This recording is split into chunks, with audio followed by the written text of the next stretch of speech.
that time, yes or no? No. Okay, thank you.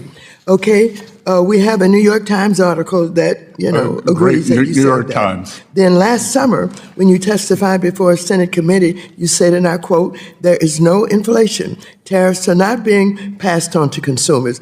You were quite definitive and even claimed that critics had, quote, "tariff derangement syndrome." Well, those comments are at odds with the statement you made to investors that tariffs are inflationary. Again, I want to be clear, so just let me ask you, are tariffs inflationary, yes or no? According to the San Francisco Federal Reserve, with 150 years of data, yes or no? Tariffs do not cause inflation. San Francisco Federal Reserve. Well, last November, as the Trump administration finally began to realize that affordability issues in America are not a hoax, you told Fox News that the government was going to reduce tariffs on goods like coffee and bananas, and that doing so would, quote, "bring the prices down very quickly." Mr. Secretary, why was that announcement even necessary? If tariffs aren't inflationary, and as you and the president like to say, are paid for by foreign countries, by the foreign country, a tariff on coffee or bananas shouldn't raise the price of either for American consumers. Well, that's the Trump logic, but that isn't reality. It did raise prices across the board, and you know it.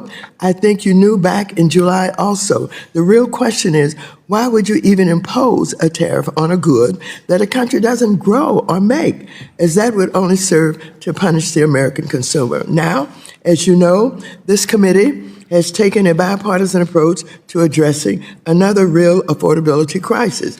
Housing. Rents are too high. There aren't enough houses. However, one clear reason that the housing crisis has grown worse is that you and the rest of the Trump administration levied tariffs on housing production goods like lumber and steel, as well as appliances. These tariffs will result in half. Lumber is reclaiming my time. You don't get to talk. Lumber is at a 5-year low, Congresswoman. Reclaiming my time. Let's just have the facts. Reclaiming my time. Thank you.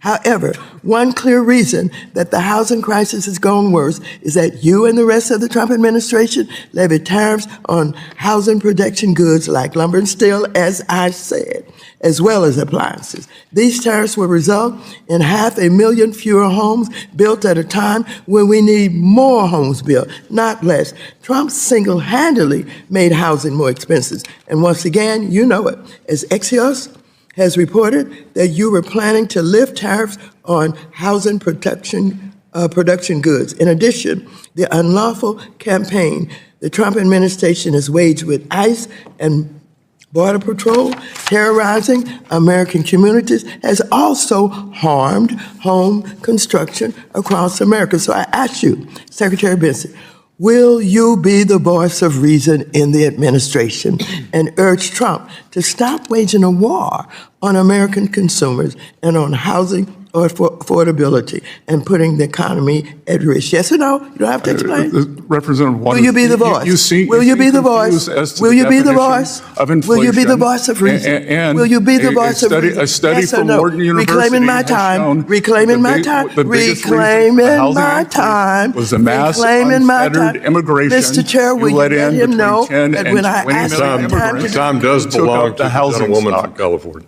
10 and 20 million immigrants can you took shut up the housing stock of working Americans, and can you maintain some level of dignity? Gentleman's time has expired. No, my time has not expired. Your time has expired. And the gentleman took up my time. I think you should recognize that, Mr. Chair. The gentlewoman's time has expired. The gentlewoman's time has expired. Well, if you want Waters reminded the committee that Bessent had repeatedly argued tariffs were not fueling inflation. But she pointed to comments he allegedly made years earlier while working in the financial industry, suggesting he had once warned investors that tariffs could drive prices higher. So which is it? Waters essentially asked. Were tariffs inflationary then, or are they not inflationary now? Bessent didn't accept the premise. Instead, he cited research from the Federal Reserve, arguing that long-term historical data does not support the claim that tariffs automatically cause inflation. But Waters wasn't convinced. She shifted to more recent events, pointing out that the administration itself had discussed lowering tariffs on products like coffee and bananas to help reduce prices for consumers.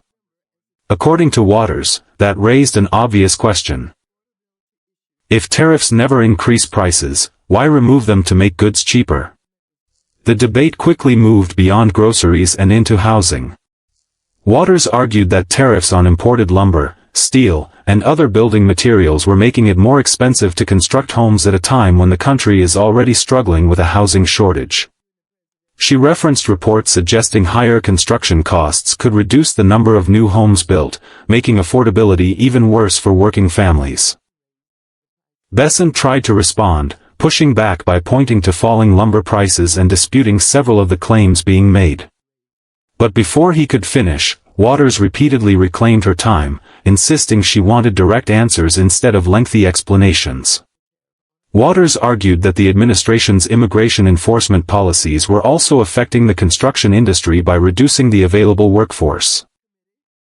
Bessent fired back, saying the real problem was the millions of migrants who had entered the country in recent years, arguing that population growth had increased demand for housing and put additional pressure on prices. At that point, both sides were talking over